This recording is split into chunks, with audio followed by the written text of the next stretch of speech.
আকাশবাণী গুৱাহাটী উপন্যাস পাঠ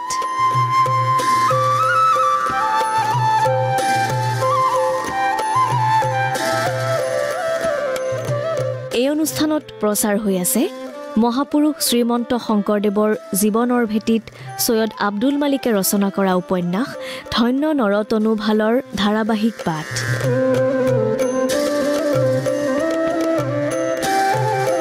উপন্যাসখনিৰ পাঠ আৰু প্ৰযোজনা ঋতুপৰ্ণ দাসৰ। এয়া শুনক ধন্য নৰতনু ভালৰ ধাৰাবাহিক পাঠ। ধন্য ধন্য কলিকাল, ধন্য নৰতনু ভাল, ধন্য ধন্য ভাৰত বৰিষে।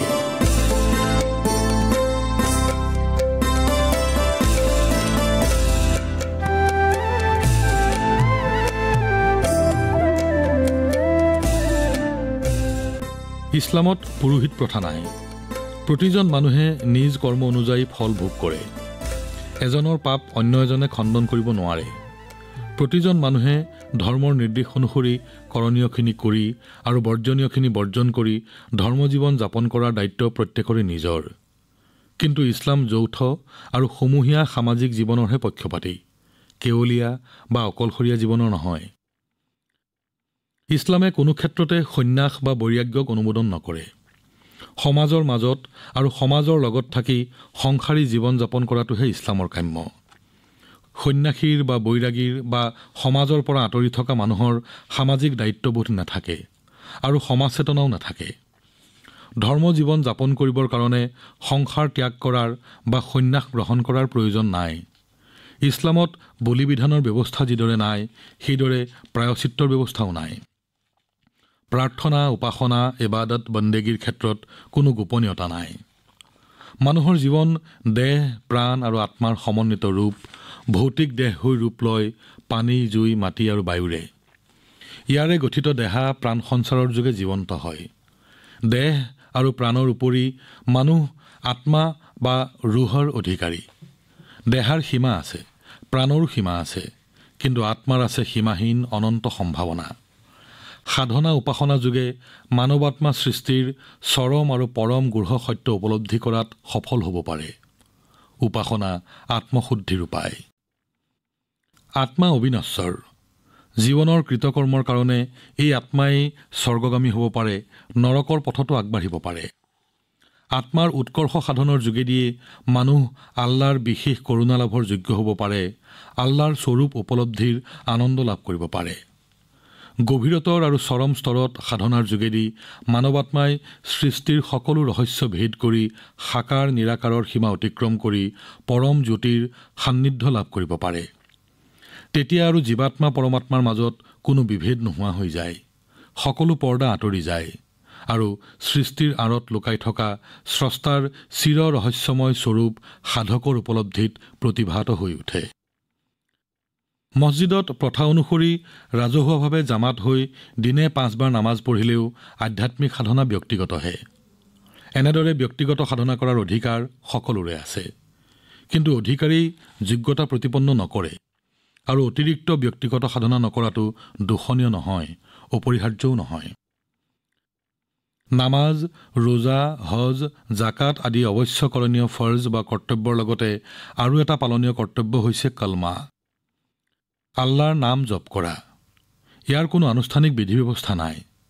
সকলো সময়তে সকলো অৱস্থাতে বহুজন লগ লাগি বা অকলে অকলে প্ৰকাশ্যভাৱে চিঞৰি চিঞৰি বা অকলে মনে মনে কলমা পঢ়ি বা আওৰাই যোৱাৰ নামেই হ'ল জিক্ৰ, অৰ্থাৎ স্মৰণ বা উল্লেখ বা উচ্চাৰণ কৰা।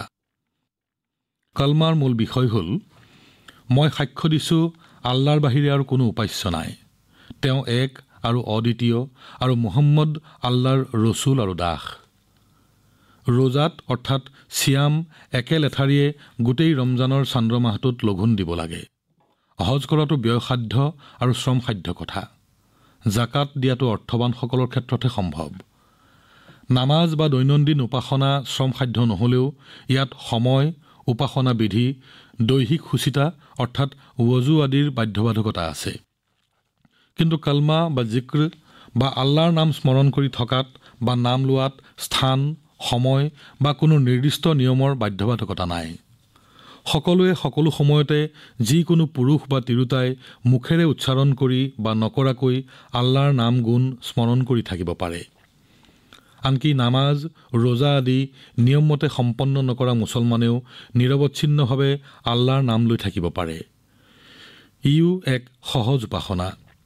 ইও মানুহক বিষয়, মোহ আৰু সাংসাৰিক ক্ষুদ্ৰ চিন্তা ভাৱনাৰ পৰা আঁতৰত ৰাখিব পাৰে। এনেদৰে নাম লোৱাকে তাজবিহ লোৱা বা নাম লোৱা বোলা হয়, আৰু ইয়াৰ কাৰণে জপমালা বহুতেই ব্যৱহাৰ কৰে। এনে মালাত সাধাৰণতে ৯৯টা মণি বা গুটি থাকে, আৰু এই ৯৯টা গুটিৰে আল্লাহৰ ৯৯টা নাম পুনঃ পুনঃ নীৰৱে স্মৰণ কৰা হয়। তচবিহ বা জপৰ মালাৰ এই গুটিবোৰ পাথৰৰ, কাঠৰ, পোৱালৰ বা কাঁচৰ মণিৰে সজা হয় আৰু এডাল ৰছীত গাঁঠি থোৱা হয়।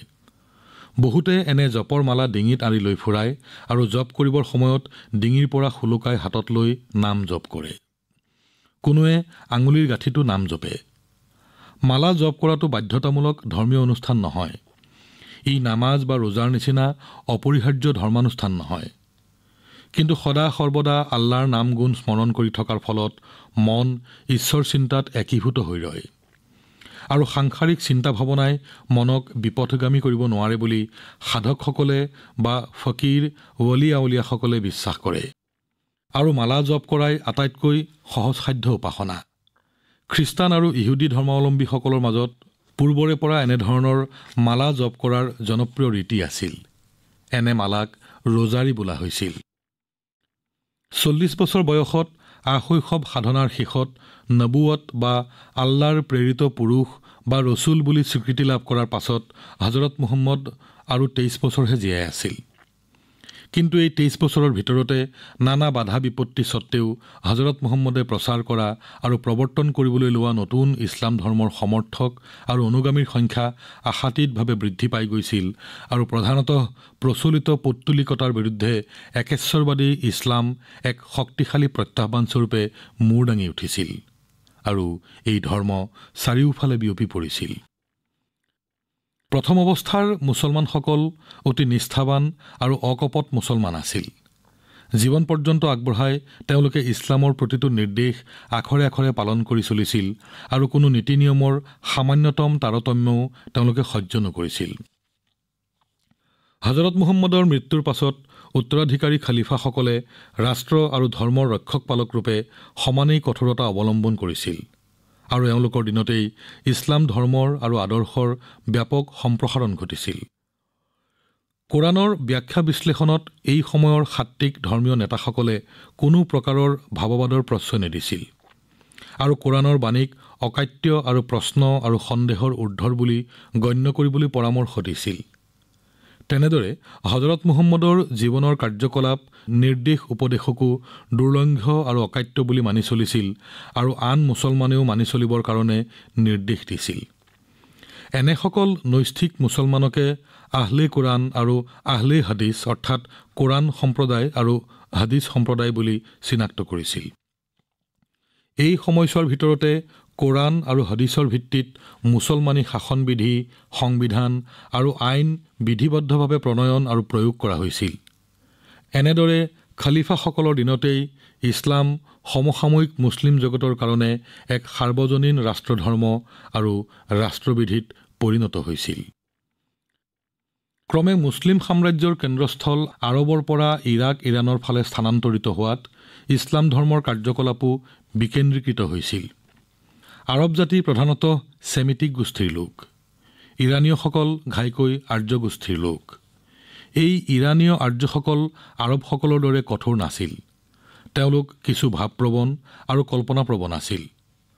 তেওঁলোকৰ সৰহভাগেই জোৰোৱাস্তাৰৰ ধৰ্মৰীতি পালন কৰিছিল। তেওঁলোক জড়োপাসক আছিল, আৰু অগ্নিয়ে আছিল প্ৰধান উপাস্য দেৱতা। অগ্নিয়েই পোহৰ আৰু উত্তাপ, গতিকে অগ্নিয়েই জীৱনৰ মূল বস্তু, গতিকে অগ্নি উপাস্য। অগ্নি বা পোহৰ আৰু উত্তাপৰ অৱৰ্তমানেই আন্ধাৰ, তমসা। আন্ধাৰ পাপ আৰু মৃত্যুৰ প্ৰতীক, গতিকে আন্ধাৰ আহিব নোৱাৰাকৈ সদায় পোহৰ থকাকৈ জোৰোৱাস্তাৰৰ ধৰ্মৰ অনুগামীসকলে ঘৰত আৰু মন্দিৰত সদায় একোৰা জুই জ্বলাই ৰাখিছিল। অগ্নি পূজাৰ বিৰুদ্ধেও অন্য মূৰ্তি পূজাৰ বিৰুদ্ধে কৰাৰ দৰেই ইছলামে যুদ্ধ কৰিবলগীয়া হৈছিল। ক্ৰমে বহু অগ্নিপূজকেই নিজ ধৰ্ম এৰি নিৰাকাৰ আল্লাৰ পূজা কৰা ইছলাম ধৰ্ম গ্ৰহণ কৰিছিল। ইছলামৰ নৱমানৱতাবাদ, বিশ্বভাতৃত্ব, সাম্যবাদ আৰু সহজ সৰল আৰু অনাড়ম্বৰ জীৱন যাপন পদ্ধতিত অগ্নিপূজকসকলে নতুন পথৰ সন্ধান পাইছিল আৰু জড়োপাসনাৰ সলনি একমেৱ দ্বিতীয়ম আল্লাৰ উপাসনা কৰাৰ ধৰ্ম গ্ৰহণ কৰিছিল। সমাজৰ বিভিন্ন স্তৰৰ পৰা অহা বিভিন্ন ভাষা ভাষী আৰু বিভিন্ন সংস্কৃতিৰ মাজেদি ভাৱাদৰ্শ গঢ়ি তোলা বিভিন্ন মানুহ আহি যেতিয়া মুছলমান সমাজখনৰ জনসংখ্যা আশাতীতভাৱে বঢ়াই তুলিলে, তেতিয়া ধৰ্মীয় গোড়ামী আৰু নৈষ্ঠিকতা স্বাভাৱিকতে কিছু শিথিল হৈ পৰিল। ধৰ্মৰ মূল আদৰ্শ আৰু নীতি নিয়ম লংঘন নকৰিও কঠোৰ নৈষ্ঠিকতাৰ পৰা কিছু অব্যাহতি পাবৰ কাৰণে কোনোৱে চেষ্টা চলালে।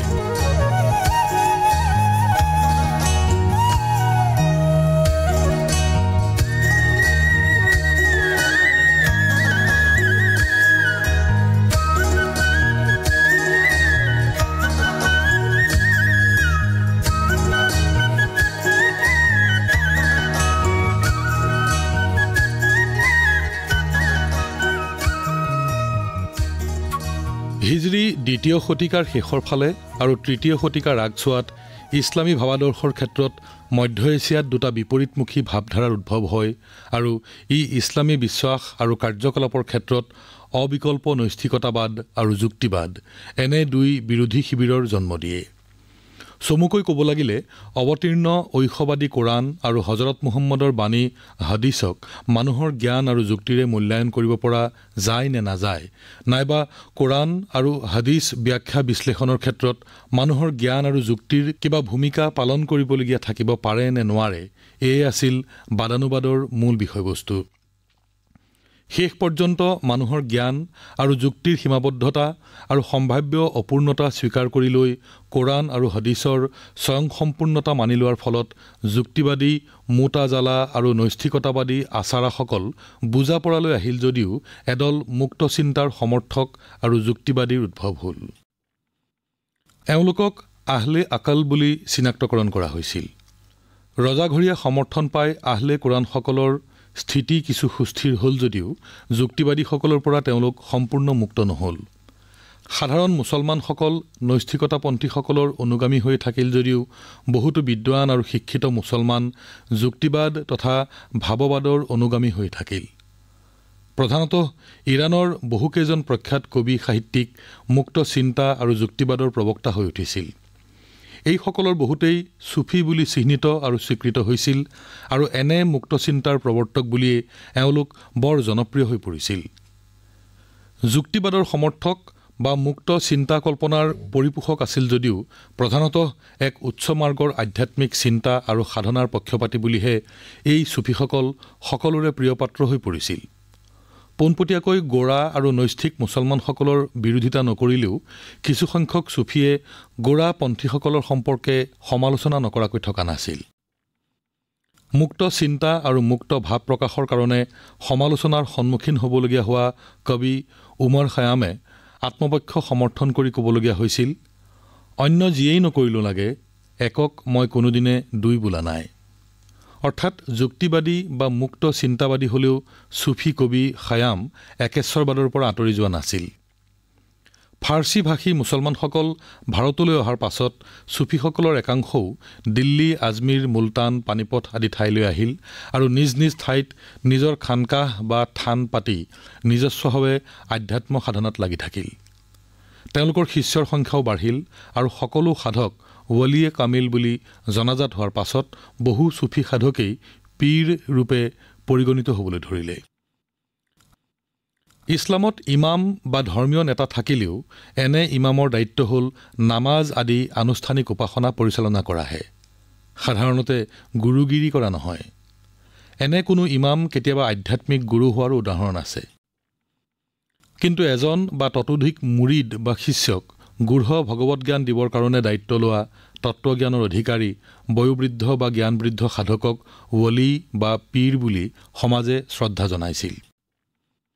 ৰাষ্ট্ৰীয় ক্ষেত্ৰত ৰজাই পোৱাৰ দৰেই আধ্যাত্মিক ক্ষেত্ৰত এই গুৰুসকলে জনসাধাৰণৰ ওপৰত যথেষ্ট প্ৰভাৱ পেলাইছিল। মাৰিফতি সাধনাত পৰমাৰ্থ লাভ কৰিবৰ কাৰণে কামিল পীৰৰ বা সৎগুৰুৰ প্ৰয়োজন বহুতেই স্বীকাৰ কৰিবলৈ ধৰিলে আৰু এনেকৈ এনে পীৰ বা গুৰুসকলে বিৰাট প্ৰভাৱ বিস্তাৰ কৰিবলৈ ধৰিলে। আধ্যাত্ম সাধনাত সাফল্য আৰু পূৰ্ণতা লাভ কৰিবৰ কাৰণে সাধন পথৰ মাৰ্গদৰ্শন এজন পীৰ বা গুৰু অবিহনে সম্ভৱ নহয়, এনে এটা ধাৰণা প্ৰায় সাৰ্বজনীন বিশ্বাসত পৰিণত হৈছিল। অৱশ্যে যিকোনো মানুহেই পীৰ বা গুৰু হ'বলৈ আশা কৰিব নোৱাৰিছিল। সাধনাৰ ক্ষেত্ৰত উত্তীৰ্ণ হওঁতাজনেহে পীৰ বুলি চিনাকি দিব পাৰিছিল। আৰু মুৰিদ বা শিষ্য হ'বৰ কাৰণেও কিছু যোগ্যতাৰ প্ৰয়োজন আছিল। মুৰিদ বা শিষ্যই পীৰ বা গুৰুৰ ওচৰত তত্ত্বকথাৰ জ্ঞান লাভ কৰিছিল আৰু একান্ত আনুগত্যৰে গুৰুৰ আদেশ নিৰ্দেশ পালন কৰি আত্মাৰ পূৰ্ণ উত্তৰণ আৰু চৰম উপলব্ধিৰ কাৰণে সাধনা কৰিছিল। গুৰু আৰু শিষ্য সাধন পথত একাত্ম হৈ নপৰিলে সাধনাত সিদ্ধি লাভ কৰিব নোৱাৰে। পীৰ বা আধ্যাত্মিক গুৰুৱে কিন্তু গুৰুগিৰিক জীৱিকা কৰি নলয়।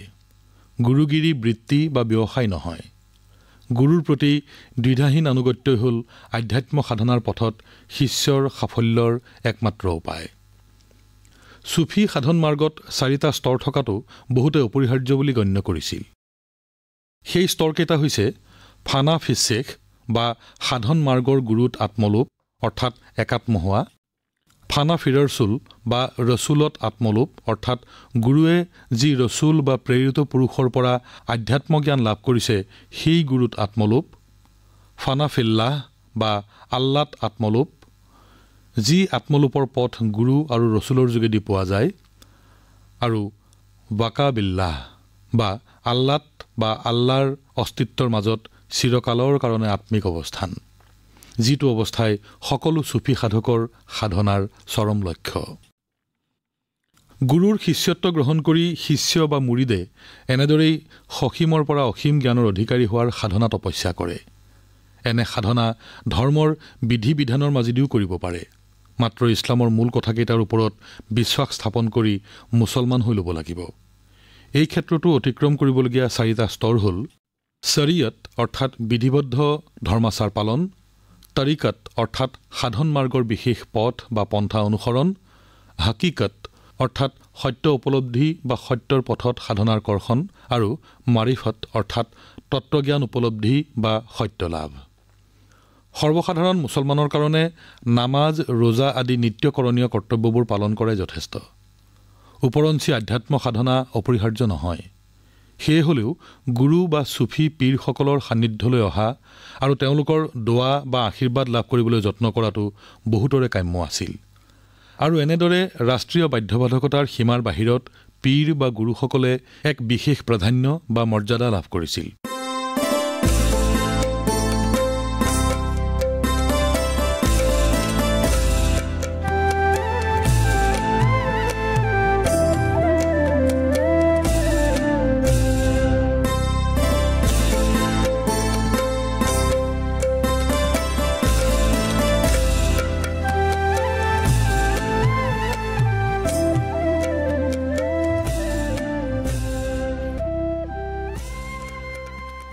ধন্য নৰতনু ভাল সৈয়দ আব্দুল মালিক ৰচিত উপন্যাসখনিৰ ধাৰাবাহিক পাঠৰ ২৪ খণ্ডটি শুনিলে। শীৰ্ষ সংগীতৰ সংৰচনা আছিল উৎপল বৰাৰ, উপন্যাসখনিৰ পাঠ আৰু প্ৰযোজনা ঋতুপৰ্ণ দাসৰ। ধন্য নৰতনু ভাল উপন্যাসখনিৰ পাঠৰ পৰৱৰ্তী খণ্ডটি শুনিবলৈ পাব অহা সপ্তাহৰ এই একেটা বাৰৰ এই একে সময়তে।